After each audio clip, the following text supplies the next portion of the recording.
الحق من ربك فلا تكن من الممترين.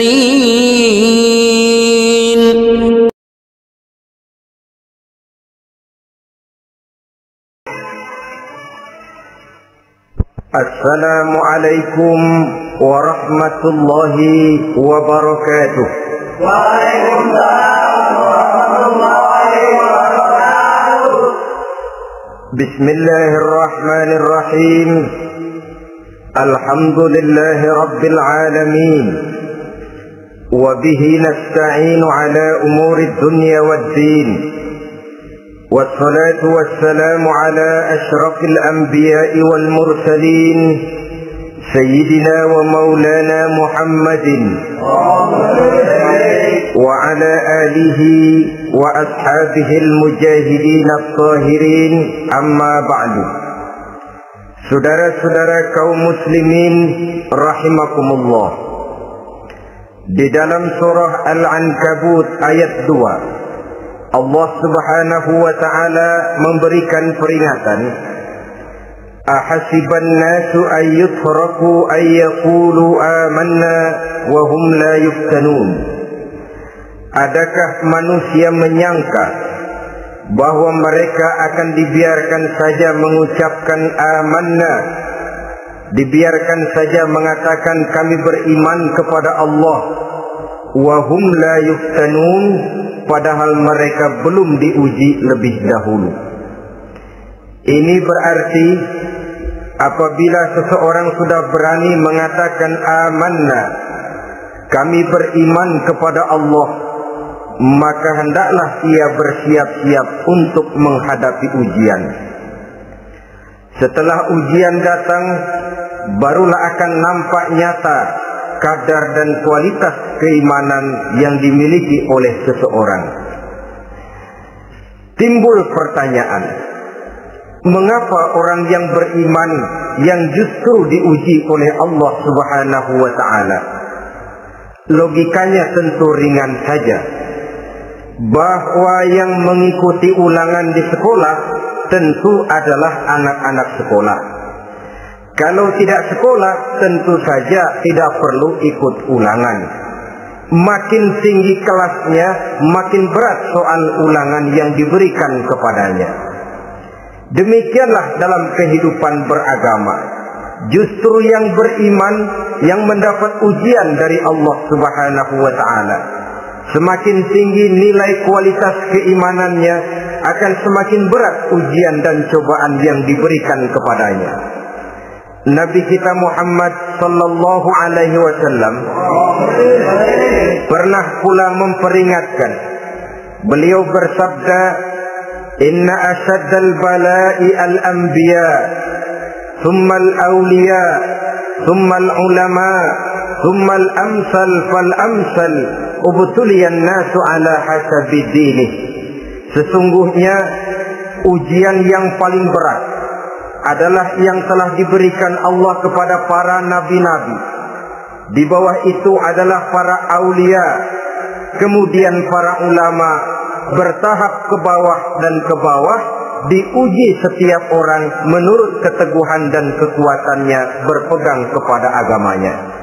Jadi semakin teguh kita berpegang kepada ajaran agama, semakin dekat kita dengan aturan-aturan agama, semakin berat ujian dan cobaan yang datang menimpa kehidupan ini. Maka persoalan inilah yang akan kita bicarakan pada pertemuan kali ini, tentang cobaan-cobaan yang datang menimpa kehidupan kita. Pokok persoalannya adalah surah Al-Baqarah ayat 155. Allah subhanahu wa ta'ala menjelaskan jenis-jenis ujian yang diberikan kepada kita orang-orang yang beriman. Dalam Al-Baqarah 155 itu Allah subhanahu wa ta'ala menjelaskan, وَلَنَبْلُوَنَّكُمْ بِشَيْءٍ مِّنَ الْخَوْفِ وَالْجُوعِ وَنَقْصٍ مِّنَ الْأَمْوَالِ وَالْأَنفُسِ وَالثَّمَرَاتِ وَبَشِّرِ الصَّابِرِينَ الذين إذا أصابتهم مصيبة قالوا إنا لله وإنا إليه راجعون. وَلَنَبْلُوَنَّكُمْ بِشَيْءٍ مِّنَ الْخَوْفِ, dan tentu dan pasti kata Allah, kami akan menguji kamu sekalian, kami akan mencoba kamu sekalian dengan sebagian kecil dari rasa takut, wal ju', rasa lapar, wa naqsim minal amwal wal anfusi was samarat, kekurangan harta, jiwa dan buah-buahan. Ada 5 macam jenis ujian yang dijelaskan di dalam Al-Baqarah 155 ini. Yang pertama, walanabluwannakum bisyai'in minal khawf. Kami uji, kami coba kamu dengan sebagian kecil daripada rasa takut. Setiap manusia terlahir dengan membawa 2 sifat. Yang kontroversi, akan disebut apa seseorang bergantung kepada sifat mana yang lebih menonjol di dalam dirinya. Tiap orang punya rasa berani, tiap orang punya rasa takut. Kalau beraninya lebih besar daripada takutnya, ia dinamakan pemberani. Tapi kalau takutnya yang lebih besar daripada beraninya, ia dinamakan penakut. Tapi yang jelas 2 sifat kontroversial ini memang ada dalam diri manusia. Akan diuji kamu sekalian dengan sebagian kecil daripada rasa takut. Takut yang kadang-kadang tidak beralasan. Yang kaya takut jatuh miskin, yang punya jabatan takut kehilangan kedudukan dan pengaruhnya, dan pada akhirnya yang hidup pun menjadi takut mati. Sesuatu yang sungguh tidak beralasan dan menimbulkan kegelisahan di dalam kehidupan. Mari kita lihat dampak yang ditimbulkan oleh rasa takut ini. Ada orang kaya yang takut jatuh miskin.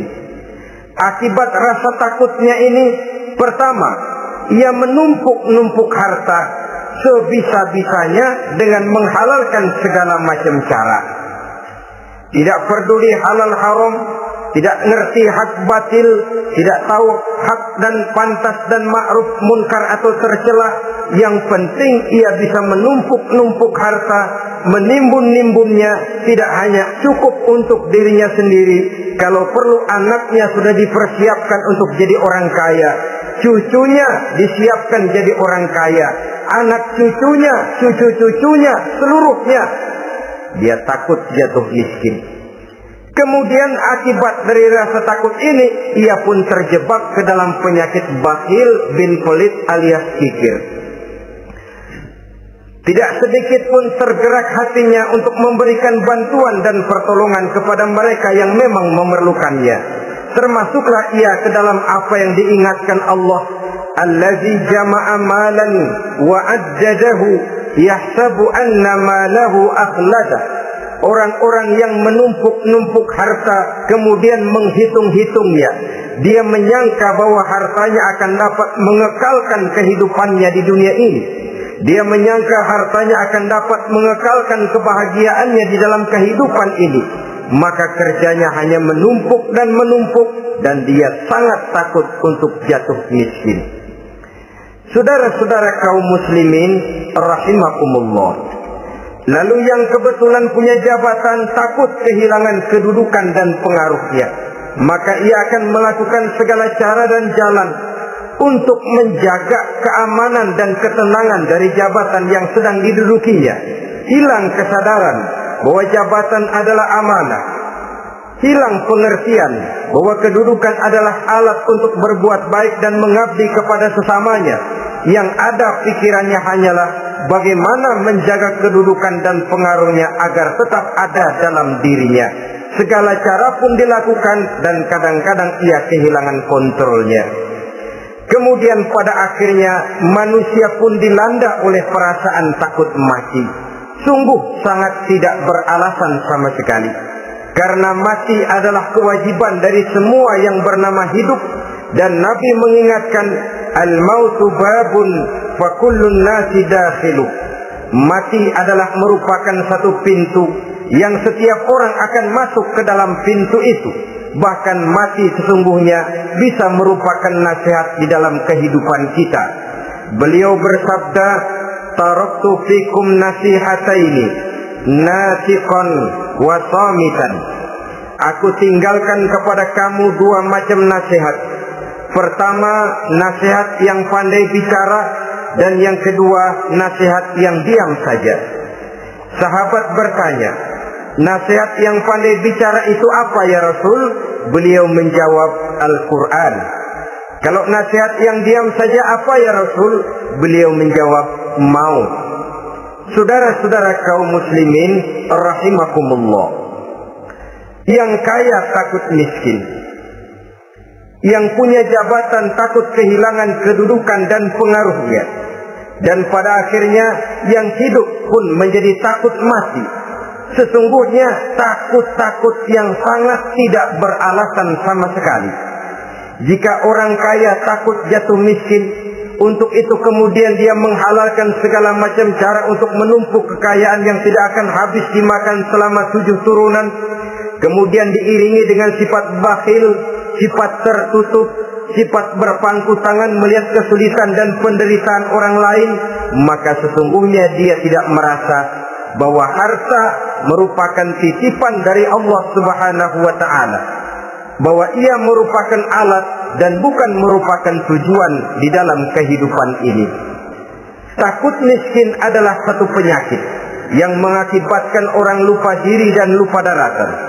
Takut kehilangan kedudukan dan pengaruh juga adalah penyakit yang menyebabkan orang menghalalkan segala macam cara untuk menjaga kedudukan dan jabatannya. Dan takut mati juga sebenarnya sesuatu yang tidak beralasan. Sebab siapa yang berani hidup harus berani pula menghadapi mati. Yang takut mati tidak usah hidup saja, karena mati adalah kewajiban bagi semua orang-orang yang hidup. Oleh karenanya, rasa takut yang tidak beralasan sesungguhnya merupakan ujian untuk menguji nilai-nilai keimanan yang ada di dalam diri kita.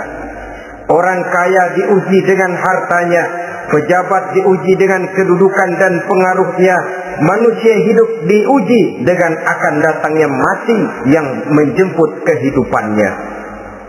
Menghadapi ujian-ujian semacam ini, maka marilah kita menyadari, yang kaya tidak perlu takut miskin. Dari Allah harta itu datang, kepada Allah harta itu akan kembali. Yang punya kedudukan dan pengaruh tidak usah takut kehilangan kedudukan dan pengaruhnya, karena jabatan sesungguhnya merupakan amanah dari Allah Subhanahu wa ta'ala yang harus digunakan dan dianggap sebagai kesempatan untuk berbuat kebajikan sebanyak-banyaknya. Saudara-saudara kaum muslimin rahimakumullah, ini bagian pertama dari ujian-ujian yang ada dalam Al-Baqarah 155. وَلَنَبْلُوَنَّكُمْ بِشَيْءٍ مِّنَ الْخَوْفِ, kami akan uji, kami akan coba kamu dengan sebagian kecil daripada rasa takut. Takut yang kadang-kadang saya katakan sekali lagi sangat tidak beralasan. Akibatnya bisa menimbulkan gejala-gejala yang aneh di dalam kehidupan kita. Saudara-saudara, yang kedua, walju, akan kami uji kamu dengan rasa lapar. Kelaparan belum tentu identik dengan kemiskinan. Bahkan di dalam surah An-Nahl ayat 112, Allah Subhanahu wa ta'ala memberikan contoh yang sangat nyata dan jelas. Wa daraballahu mathalan qaryatan kanat aminatan mutmainnah ya'tiha rizquha ragadan min kulli makan fakafarat bi an'amillah wa azaqaha Allahu libasal ju'i wal khaufi bima kanu yasna'un. Allah memberikan contoh bagaimana keadaan satu negeri yang makmur, aman, tenang, tentram. Rezekinya datang dari segala arah. Fakafarat bi an'amillah, tapi sayang sekali penduduknya kufur dengan nikmat yang diberikan Allah Subhanahu wa ta'ala kepada mereka. Akibatnya fa'azaqaha Allahu libasal ju'i wal khauf, Allah timpakan kepada mereka kelaparan dan ketakutan bima kanu yasnaun, sebagai akibat dari apa yang telah mereka lakukan. Marilah kita melihat contoh dalam Al-Quran ini untuk mengadakan introspeksi di dalam diri dan kehidupan kita masing-masing. Adalah satu keberuntungan bahwa kita sebagai manusia dijadikan Allah sebagai khalifahnya di permukaan bumi ini, yang ditugaskan untuk membudidayakan alam, mengelola dan mengambil manfaatnya bagi sebesar-besar manfaat di dalam kehidupan kita. Dijadikannya bumi untuk tempat tinggal kita sebagai hamparan di mana segala fasilitas dan kebutuhan hidup kita tersedia. Tinggal lagi kita pandai-pandai mengelolanya. Apalagi buat kita Muslim yang tinggal di persada Nusantara tercinta Indonesia ini. Satu negara yang orang katakan untayan jamrut katulistiwa, yang hijau ranau subur makmur, melahirkan slogan dengan kata gemah rifah loh jenawi toto tentrem kerto raharjo. Negara yang demikian subur, negara yang demikian indah, negara yang demikian hijau ranau ini, apabila kita terkena fakafarat bi'an umillah, kufur kepada nikmat yang diberikan oleh Allah kepada kita, dia tidak akan mendatangkan ketenangan, dia tidak akan mendatangkan kesejahteraan, bahkan akan sangat boleh jadi akan menimbulkan kekacauan, ketidaktenangan dan kelaparan di tengah negara yang subur makmur. Inilah yang sangat menyedihkan. Kenapa ini bisa terjadi? Fakafarat bi'an umillah, orang kufur terhadap nikmat yang diberikan Allah Subhanahu wa taala. Diberikan negara yang subur makmur, indah, hijau ranau, tapi dikelola dengan cara yang brutal dan membabi buta, menguras sumber daya alam melampaui sebagaimana yang seharusnya, sehingga memperkosa keadaan alam itu sendiri. Hutan dan belukar yang ditebangi secara liar dan sembarangan akan melahirkan gurun-gurun pasir yang gersang dan tandus, sehingga dengan demikian maka akan mengakibatkan malapetaka bagi kehidupan manusia itu sendiri. Begitu juga percobaan-percobaan ilmu pengetahuan yang mengundang dan mengandung reaktor-reaktor nuklir akan memberikan luka kepada alam itu sendiri, yang mengakibatkan akan kembali kerugian kepada makhluk bernama manusia. Saudara-saudara kaum muslimin rahimakumullah. Jadi dengan demikian, di dalam satu negara yang subur, hijau, ranau dan makmur, bisa saja terjadi kelaparan apabila kita ingkar, tidak mau bersyukur terhadap nikmat yang diberikan Allah kepada kita. Kita kelola alam ini seenak perut kita saja dengan tidak memikirkan akibatnya di kelak kemudian hari nanti. Kita ambil satu contoh. Orang-orang tua kita dulu pada umur 60 tahun, 70 tahun, kalau dia menanam kelapa, orang lalu bertanya, kakek nanam kelapa untuk siapa nanti? Apa jawabannya? Untuk anak cucu saya. Umur 60 tahun atau umur 70 tahun, ia masih menanam pohon kelapa. Untuk apa katanya? Untuk anak cucu saya di belakang kemudian hari nanti. Orang yang bisa menanamkan sesuatu untuk generasi yang akan datang, itulah orang tua yang bijaksana. Tapi orang yang menanam sesuatu hanya untuk kepentingan dirinya sendiri saja, maka itulah orang yang hanya mementingkan diri sendiri atau orang egois. Tapi lebih celaka lagi, orang yang mau melakukan sesuatu yang akan meninggalkan akibat bagi generasi yang akan datang, akibat yang tidak baik, itulah orang yang aniaya, orang yang zalim di dalam kehidupan kita. Bumi, tempat di mana kita manusia tinggal, bukan satu wujud yang tanpa batas. Pernahkah kita membayangkan cuma satu bumi untuk dihuni oleh 5 miliar lebih dari makhluk bernama manusia, yang kadang-kadang pertumbuhan sarana untuk menunjang kehidupan tidak sepesat pertumbuhan jumlah makhluk bernama manusia itu sendiri.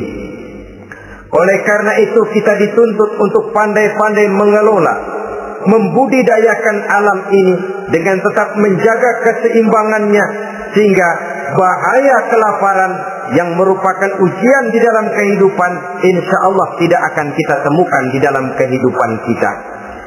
Saudara-saudara kaum muslimin rahimakumullah, ini kelaparan dalam artian sebagai satu bangsa. Bisa juga kelaparan dalam artian dalam kehidupan pribadi daripada manusia. Hidup ini, kata orang, berjalan bagaikan roda pedati. Sekali tempo naik kita ke atas, lain saat turun kita ke bawah. Ada saatnya kita jaya, ada saatnya kita pun mengalami kemunduran. Oleh karena itu, pasang surut kehidupan ini membuat orang seharusnya sadar bahwa pasang surut itu tidak harus menyebabkan pasang surutnya dia di dalam melaksanakan ibadahnya kepada Allah Subhanahu wa ta'ala. Kelaparan boleh jadi memang merupakan ujian untuk menguji nilai-nilai keimanan seseorang. Apabila dalam kondisi lapar imannya mantap, imannya teguh, imannya kuat, maka dalam kondisi di mana perutnya tidak lapar, tentu iman itu akan lebih bertambah mantap lagi. Kalau orang perutnya kenyang, kalau orang perutnya berisi penuh, lalu imannya stabil, kemudian pada saat kelaparan imannya pun mengalami penurunan, maka di situ nyata, di saat dia diuji dengan kelaparan, kualitas imannya ikut menyurut, mundur ke belakang, dan mengalami proses degradasi, proses peluncuran dan penurunan. Oleh karenanya, marilah kita menyadari Allah Subhanahu wa ta'ala senantiasa memberikan yang terbaik kepada kita bersama. Kelaparan, apabila kita terima dengan sikap lapang dada, tidak akan menyebabkan kita menjadi berbuat nekat, tetapi kita tetap dalam kontrol, tetap dalam keadaan yang stabil, tidak keluar dengan melakukan perbuatan-perbuatan yang negatif.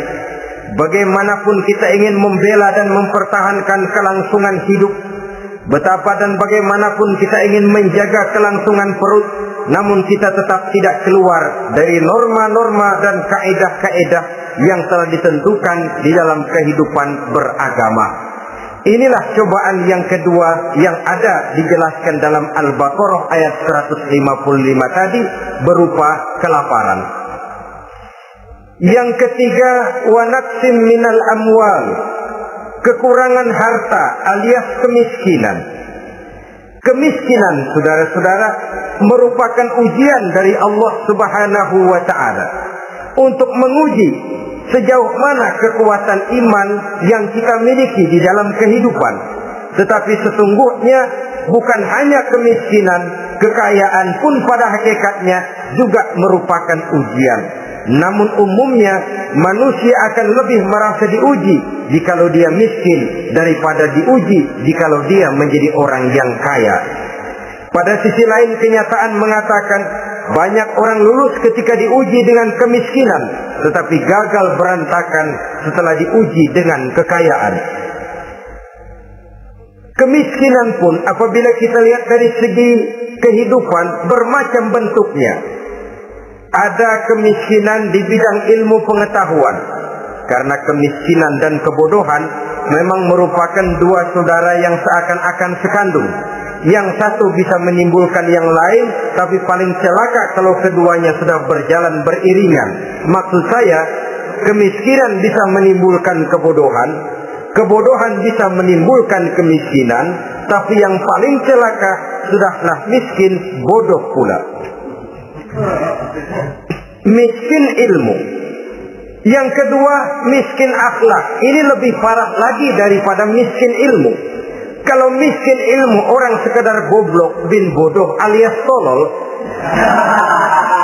maka miskin akhlak ini menyebabkan orang kurang ajar, tidak punya budi pekerti. Sehingga dengan demikian miskin akhlak sesungguhnya lebih bahaya daripada miskin ilmu. Adapun miskin yang kita kenal pada umumnya dan juga yang dimaksud dalam ayat ini adalah miskin harta. Imam Ali karramallahu wajhah pernah memberikan peringatan, kadal faqru ayyakuna kufran. Boleh jadi kemiskinan mendekatkan orang kepada kekufuran. Dengan kata lain, biasanya kemiskinan bisa membuat orang nekat. Kalau sudah nekat, maka bukan cuma harga diri yang terjual, bukan cuma keluarga yang terjual, bukan cuma nilai-nilai materi yang dimilikinya yang terjual, bahkan iman dan keyakinannya, akidah dan pandangan hidupnya pun tidak akan segan-segan digadaikannya, dijualnya untuk mengatasi kelaparan dan kemiskinan itu tadi. Padahal selalu diingatkan, pandangan dan keyakinan, iman sesungguhnya merupakan insan paling mahal, sesungguhnya merupakan mutiara paling berharga di dalam kehidupan kita. Maka kemiskinan memang merupakan ujian. Banyak orang yang kebal berhadapan dengan segala macam cobaan, tapi pada saat diuji dengan kemiskinan, ia tidak tahan diri, ia tidak sanggup menjaga dan mempertahankan akidahnya, maka akidah yang cuma satu-satunya pun ikut terjual juga adanya.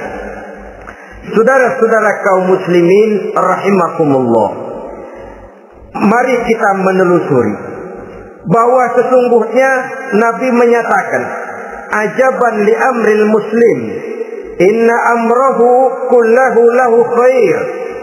Aneh kata Nabi, aku heran kata Nabi, urusan orang Islam ini sesungguhnya semuanya baik. Baik bagaimana? Kalau dia kaya, dia bersyukur, dan itu baik. Kalau dia miskin, dia bersabar, itu juga baik. Jadi kaya bagi orang Islam baik, miskin bagi orang Islam juga baik. Kalau dia kaya, dia kan bisa berkata, alhamdulillah saya kaya, mudah-mudahan harta ini bisa menunjang ibadah saya kepada Allah Subhanahu wa taala. Baik. Kalau dia miskin, dia juga berkata, alhamdulillah saya miskin, mudah-mudahan di akhirat nanti pemeriksaannya tidak lama-lama seperti orang kaya. Ya kalau melarat yang mau diperiksa apaan? Memang nggak punya apa-apa. Yang kaya boleh jadi pemeriksaannya rada seret, banyak tikutannya. Saudara-saudara kaum muslimin, dua persoalan ini baik kalau kita tidak salah terima. Mana yang lebih baik? Tentu yang lebih baik menjadi orang kaya yang bersyukur. Dan itu memang wajar. Kaya, syukur. Miskin, sabar. Yang luar biasa kalau mau tahu, miskin, syukur. Kalau kaya, syukur memang mestinya. Miskin, sabar. Ya mestinya lah, miskin kagak sabar mau kemana? Tapi yang luar biasa sesungguhnya, miskin, syukur. Syukur bagaimana? Ya seperti saya katakan tadi, alhamdulillah, mudah-mudahan di akhirat nanti pemeriksaannya tidak lama seperti orang yang kaya. Sehingga kata Nabi, setiap persoalan yang dihadapi umat Islam baik bagi dia. Miskin baik, kaya baik, asal orang tidak salah terima. Tapi sebaliknya, kalau salah terima, kaya lupa diri, miskin lupa daratan. Pada posisi di mana dia sebenarnya tidak bisa menerima kenyataan dengan baik, akhirnya kehilangan kontrol. Saudara-saudara kaum muslimin rahimakumullah, karena itu pada pertemuan kali ini saya ingin mengajak kita bersama, marilah kita menyadari betapapun kemiskinan yang datang menimpa, seluruhnya merupakan ujian yang datang dari Allah untuk menguji nilai-nilai keimanan kita. Jangan iman itu berubah, jangan akidah itu bergoyah, jangan keyakinan dan pandangan hidup itu tertukar dengan keyakinan dan pandangan hidup lainnya. Bahkan dalam kemiskinan, orang biasanya menemukan diri dan kepribadiannya.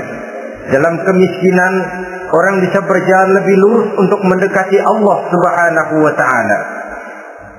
Sesungguhnya kemiskinan bukan merupakan sesuatu yang harus kita takuti, apalagi kalau ia memang merupakan ujian. Kemiskinan yang merupakan ujian adalah kemiskinan yang akan berakhir dengan kebaikan. Saudara-saudara kaum muslimin Tapi jangan lupa membicarakan pokok persoalannya. Ini kalau kemiskinan menimpa orang-orang yang beriman, itu yang ujian. Kalau nggak beriman, melarat, bukan ujian, persekot. Nah, orang lalu bertanya, Pak, kalau orang kafir kaya bagaimana? Nah, begini saudara-saudara, dalam agama itu ada yang disebut nikmat, ada yang disebut istidraj. Kalau nikmat itu hanya diberikan kepada hamba-hamba yang beriman. Kalau istidraj itu diberikan kepada siapa saja yang mau berusaha. Tidak soal dia beriman atau tidak, tidak soal dia mau bersujud atau tidak, asal dia berusaha dia dapat. Itu yang dinamakan istidraj.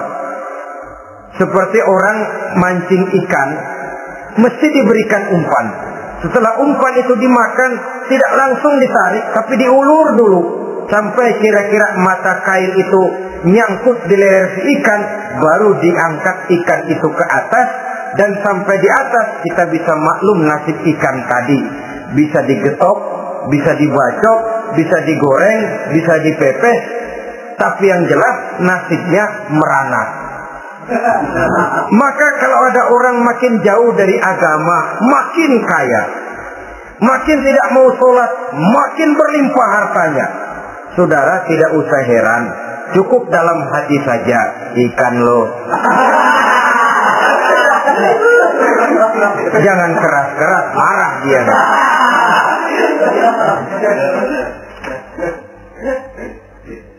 Kemiskinan apabila didasari dengan sikap keimanan merupakan ujian untuk menguji kualitas keimanan seseorang. Bahkan satu hadis menyatakan, apabila Allah mencintai seorang hamba, maka diujinya hamba itu karena Allah ingin mendengar liyasma'a tadarru'ahu, ingin mendengar ratapan orang tadi. Sama juga kita, kadang-kadang karena cinta benar kepada anak kita yang mungil, suatu saat kita ingin mendengar dia nangis, kita cubit dia.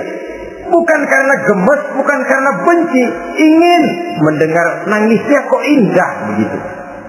Saudara-saudara kaum muslimin rahimakumullah. Jadi jangan sampai ada pertanyaan, saya kan sembahyang rajin banget, kenapa miskin ya? Apabila sekali lagi didasari dengan sikap keimanan, maka kemiskinan merupakan ujian. Dan tentu anak sekolah itu kalau lagi ujian berat, capek, sakit hati, peras keringat, banting tulang, kepanasan, kehujanan, kenikmatan baru akan dia rasakan pada saat terima rapot pengumuman kenaikan kelas. Di situ kenikmatannya terasa. Demikian menghadapi ujian, kita cuma mengeluh, kenapa ada rasa takut, kenapa kelaparan, kenapa kemiskinan. Di balik semua itu, apabila kita sudah merasakan naik kelas, akan terasalah kenikmatannya. Itu ujian yang ketiga. Yang keempat yang diceritakan dalam Al-Baqarah 155, wal anfus ay wa naqsim minal anfus, kekurangan jiwa atau kematian. Saudara-saudara, yang hidup takut mati, padahal semua makhluk hidup harus berani mati. Bagaimanapun takutnya kita kepada mati, bisakah kita menghindarkan diri dari dia?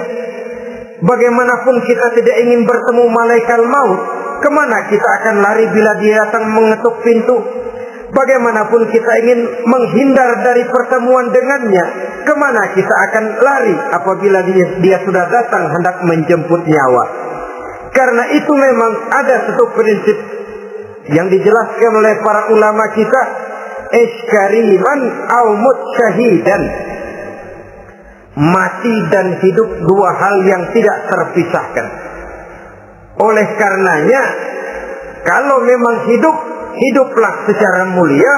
Kalau mati, matilah secara syahid. Hidup mulia atau mati syahid. Jangan terbalik. Hidup sia-sia, mati konyol. Nilai yang tidak ada artinya. Alangkah nikmatnya hidup yang berisi kemuliaan Dan alangkah indahnya mati dalam nilai syahid. Saya ingin menyegarkan ingatan saudara-saudara kepada sikap Nabi Allah Ismail alaihi salam ketika menghadapi keputusan dari Allah Subhanahu wa taala memerintahkan Nabi Ibrahim alaihi salam untuk menyembelih leher anaknya Ismail, yang ini berarti adalah kematian.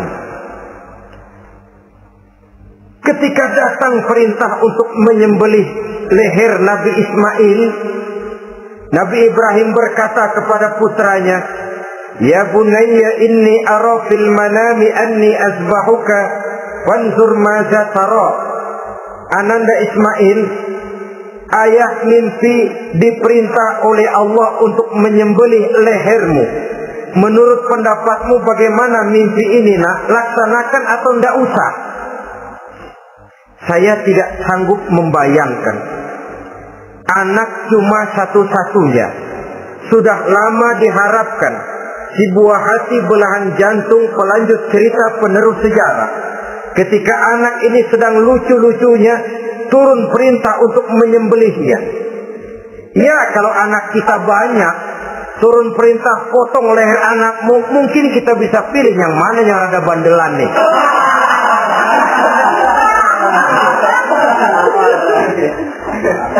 Tapi ini anak cuma satu-satunya. Lucu, sudah lama diharapkan. Dan memang itu juga merupakan ujian kepada Nabi Allah Ibrahim. Seolah-olah Allah berkata, "Hai Ibrahim, dahulu sebelum kau punya anak, kau memang cinta kepadaku. Sekarang setelah kau punya anak, masuk rasa cinta anak ke dalam hatimu. Buktikan Ibrahim, mana yang lebih besar, cintamu kepadaku, kata Allah, atau cintamu kepada anakmu. Sembelih leher anakmu." Ternyata kemudian sejarah menyatakan Nabi Ibrahim cinta kepada Allah, beliau pun cinta kepada putranya. Tapi cintanya kepada Allah lebih besar daripada cintanya kepada putranya. Sehingga ketika turun perintah penyembelihan, itu pun dilaksanakannya, tapi tetap musyawarah dulu. Yakin itu memang perintah Allah, beliau toh mengajak dialog putranya. Ini yang penting dalam kehidupan kita, dialog. Nah, bapak mimpi diperintah Allah untuk menyembelih lehermu. Menurut pendapatmu bagaimana, nak? Laksanakan atau tidak? Yakin itu perintah Allah, tapi asas musyawarahnya tidak beliau tinggalkan. Walaupun yakin orang tua berbuat untuk kebaikan anak, alangkah baiknya anak diajak bicara.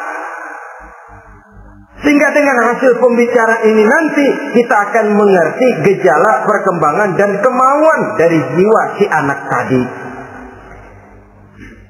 Saudara-saudara kaum muslimin, apa jawaban Nabi Allah Ismail yang ketika itu masih remaja? Beliau menjawab, "Ya abatif al-ma tu'mar, satajiduni insyaallahu minas sabirin."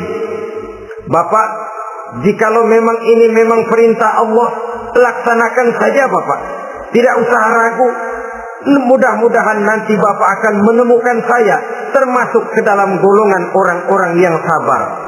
Ini pantulan doa Nabi Ibrahim dahulunya ketika meminta seorang keturunan yang merupakan anak yang soleh.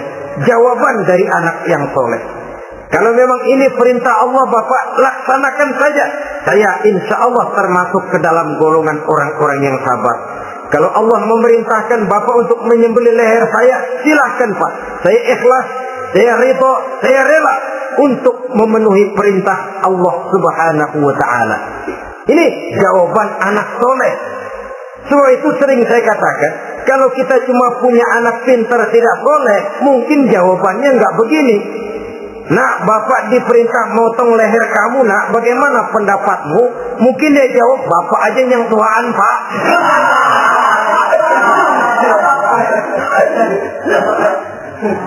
Saudara-saudara kaum muslimin rahimakumullah. Jadi prinsip ini gugur memenuhi panggilan Allah. Hidup mulia atau mati dengan syahid. Dua pilihan yang harus dua-duanya bisa kita laksanakan. Iskariman au mut syahidan. Kalau hidup, hiduplah dalam kemuliaan.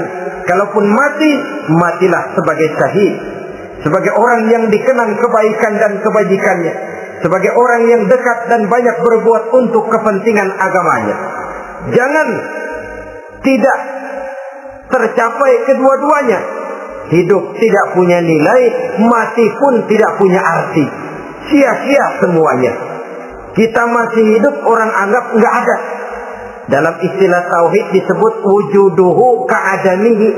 Adanya sama dengan tidak adanya. Dia sih ada apa nggak ada sama, gitu-gitu juga.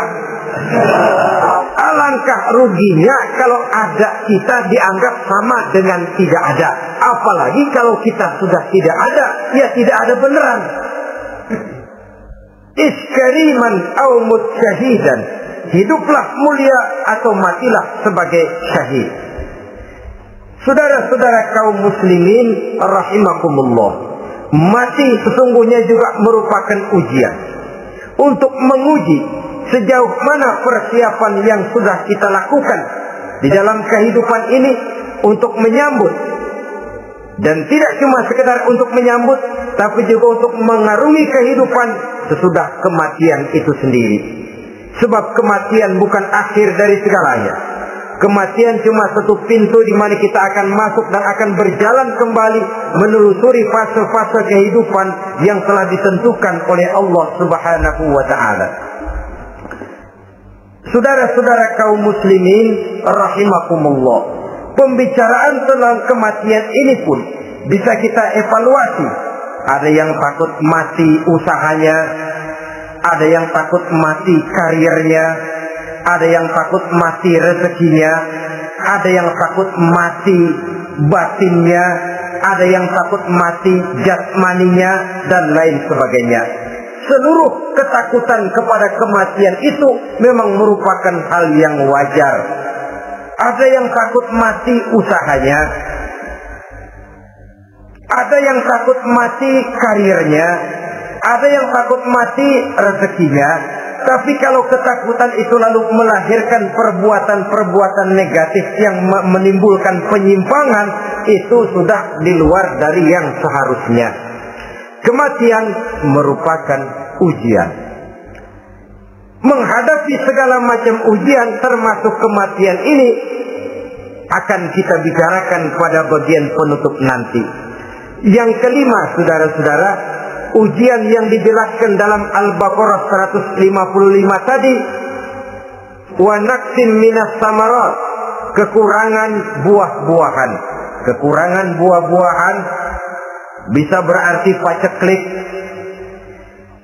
Ini juga bisa diakibatkan oleh apa yang dijelaskan dalam An-Nahl 112 tadi. Orang kufur kepada nikmat yang diberikan Allah Subhanahu wa taala. Orang jauh dari petunjuk-petunjuk agama, merasa segala persoalan bisa dipecahkan dengan kemampuan otaknya. Hilang rasa ketergantungannya kepada Allah Subhanahu wa taala.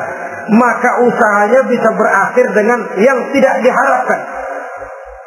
Sudah bikin target, tahun ini kita bakal panen raya besar. Tahu-tahu tikus ngamuk.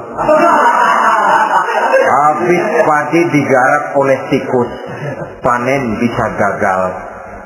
Bahkan beberapa tahun yang lalu kita masih ingat bagaimana ulat-ulat menyerbu pohon-pohon jambu. Ribuan batang pohon jambu, ribuan pohon-pohon jambu itu mati. Lalu jambu-jambu itu tidak bisa lagi dimanfaatkan dalam kehidupan. Tikus yang menyerbu sawah, ulat yang menyerbu pohon-pohon jambu, angin topan, puting beliung, gempa bumi, itu sudah proses-proses di luar kemampuan manusia untuk mendeteksinya. Disinilah manusia harus sadar bahwa setelah ia berusaha dan berusaha sesuai dengan keterikatannya kepada hukum alam, kepada sunnatullah, maka ia harus punya sandaran vertikal kepada Allah Subhanahu wa taala. Agar bila usahanya berhasil, dia tidak lupa diri dan lupa daratan. Dan apabila usahanya kemudian ternyata gagal, dia tidak menjadi putus asa, buruk sangka, sempit hati, sempit pandangan. Cobaan datang dari Allah Subhanahu wa Ta'ala berupa kekurangan buah alias paceklik. Saudara-saudara, menghadapi cobaan dan ujian yang saya katakan tadi, 5 macam ini, apa konsepnya, apa jalan keluarnya? Ayat selanjutnya dalam kalimat tadi menjelaskan, wabasyiris sabirin, menghadapi ujian-ujian dalam hidup, baik rasa takut, kelaparan, kemiskinan, kematian, kekurangan harta, kekurangan buah-buahan. Wabasyiris sabirin, gembirakan orang-orang yang sabar. Menghadapi segala macam ujian tadi, gembirakan orang-orang yang sabar. Siapa orang yang sabar itu? Alladzina iza asabathum musibatun qalu inna lillahi wa inna ilaihi raji'un. Yaitu orang-orang yang apabila menghadapi ujian, ditimpa musibah, mereka berkata, sesungguhnya kami berasal dari Allah dan sesungguhnya kepada Allah pula kami akan kembali. Bukan cuma sekedar ucapannya, tapi penghayatannya kepada filsafat yang terkandung di dalam kalimat itu tadi. Maka jadilah dia semacam lipstick, jadilah dia semacam dekorasi. Apabila kita berjanji dan dalam hati kita sudah ada kemungkinan besar kita tidak akan datang, kita tetap menggunakan kata-kata insya Allah. Padahal yang jelas tidak akan mau datang adalah kita. Kita sandarkan dan kita kembalikan itu kepada Allah. Sesungguhnya kami berasal dari Allah. Sesungguhnya kepada Allah juga kami akan kembali. Bukan cuma sekedar ucapannya, tapi juga penghayatan kepada filsafat yang terkandung di dalamnya. Kalau suatu saat kita harus kehilangan harta yang kita miliki, kenapa tidak berpikir inna lillahi wa inna ilaihi raji'un?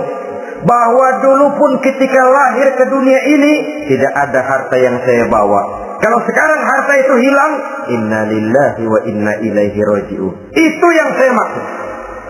Kalau sekarang, kalau satu saat kita harus melepaskan pangkat jabatan yang kita sayangi, kenapa kita tidak kembali kepada inna lillahi? Dulu pun ketika waktu lahir ke dunia ini tidak ada pangkat dan jabatan yang saya bawa. Kalau sekarang harus pensiun, inna lillahi wa inna ilaihi raji'un. Ini kadang-kadang enggak. Dengar mau mutasi, mau pensiun, mulutnya inna lillahi, tapi gerbek-gerbek dukun diusut.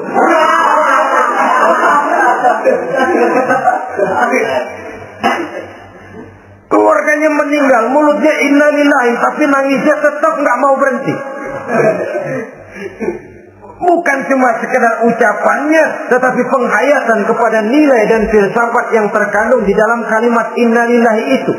Sesungguhnya segalanya saja berasal dari Allah. Segalanya saja akan kembali kepada Allah Subhanahu wa Ta'ala. Kalau ini yang kita jadikan landasan, maka sesungguhnya menghadapi berbagai ujian ini kita tidak akan salah tingkah, tidak akan salah tingkah, tidak akan salah sikap. Kalau sudah ini dasar dan fondasi yang menjadi landasan tempat di mana seluruh cobaan datang bertumpuk, segalanya datang dari Allah, segalanya akan kembali kepada Allah, maka betapapun bertumpu ujian datang menimpa, rasanya tidak akan lagi membuat kita goyah, karena fondasi tempat kita berdiri sudah demikian kokoh dan kuatnya. Dan fondasi itu inna lillahi wa inna ilaihi raji'un. Segalanya datang dari Allah, segalanya akan kembali kepada Allah Subhanahu wa Ta'ala. Keyakinan ini memberikan kelapangan jiwa. Dari kelapangan jiwa maka akan tertuang ketenangan dan ketentraman. Jauh dari stres, jauh dari darah tinggi, jauh dari bingung, jauh dari rasa takut. Segalanya sudah kita kembalikan kepada Allah Subhanahu wa Ta'ala. Saudara-saudara kaum muslimin rahimakumullah. Oleh karenanya ini jalan keluar, dan inilah orang yang sabar, yaitu orang yang mengembalikan segala persoalan bahwa segalanya datang dari Allah, segalanya akan kembali kepada Allah. Bukan sabar dalam pengertian kita sehari-hari. Sabar, maaf ya, dalam pengertian kita sehari-hari biasanya orang yang sabar yang gak banyak tingkah. Diam, gak salah apa-apa, kepala dikelepak. Diam aja. Ente gak salah apa-apa dikelepak, diem ya. Gue lagi sabar, diem loh. Rasanya ini sih, kalau sabar macam ini yang kita punya, boleh jadi kita akan tertindas terus. Sebab itu pada penghujung surah Al-Asr, Allah menggandengkan antara tawasau bil haq dengan tawasau bis sabr. Kebenaran dan kesabaran, dua hal yang memang tidak boleh terpisahkan satu dengan yang lain. Kalau kita benar, kita harus sabar. Kalau kita mau sabar, harus karena benar. Apabila kebenaran satu prinsip, maka kesabaran adalah satu strategi. Prinsip yang tanpa strategi bisa membuat kita tidak akan mencapai tujuan yang kita harapkan. Artinya, kebenaran tanpa kesabaran membuat kita mudah dipatahkan orang, tapi kesabaran tanpa kebenaran akan membuat kita diinjak terus oleh orang lain. Karena itu, kalau yakin kita benar, harus sabar. Kalau mau bersabar, harus karena benar. Dalam hal ini, sifat sabar yang dicontohkan oleh Rasulullah Sallallahu Alaihi Wasallam sungguh memang merupakan jadi panutan. Sepanjang persoalannya adalah persoalan pribadi. Sepanjang pribadi beliau yang dihina, sepanjang pribadi beliau yang dicaci maki, beliau biasanya bisa mengendalikan diri. Tapi kalau sudah agama masalahnya, maka beliau pun tidak segan-segan mencabut pedang, maju ke medan perang. Bukan untuk memaksakan agama dan keyakinan, karena agama dan keyakinan memang tidak bisa dipaksakan, tapi untuk menjaga, membela dan mempertahankan agama dari hinaan, cemoohan dan caci maki orang lain. Yang kita lakukan sebaliknya. Kalau pribadi kita yang dihina, marahnya 17 langit. Tapi kalau sudah agama dicaci maki orang, agama dihina orang, agama diremehkan orang, biarin dah, masih banyak ustaz. Cuma masalah ustaz kah agama itu? Cuma urusan kiai kah agama itu? Tidak. Agama itu urusan setiap pribadi muslim. Ya, dia jadi pengusaha, ya dia jadi pejabat, ya dia jadi seniman, ya dia jadi teknokrat, ya dia jadi ekonom, ya dia jadi pakar di berbagai bidang. Agama adalah masalah setiap kita. Kalau pribadi Nabi yang dicaci, pribadi yang dihina dan dicemoohkan orang, beliau mengendalikan diri. Tapi kalau sudah agama taruhannya, beliau tidak segan-segan cabut pedang, maju ke medan perang. Sabar tapi pada tempatnya. Sabar tidak dalam artian diam, delohom, ayem-ayem, gelenggem, menunggu embun yang turun dari langit. Emang lagi lapar, sabar aja. Nggak usah makan, nanti juga waktunya Tuhan kasih kenyang-kenyang. Kalau sabar macam ini yang kita pakai, lapar terus dah. Emang giliran sakit, sabar aja. Nggak usah berobat, nanti juga waktunya baik, sembuh. Mati terus dah.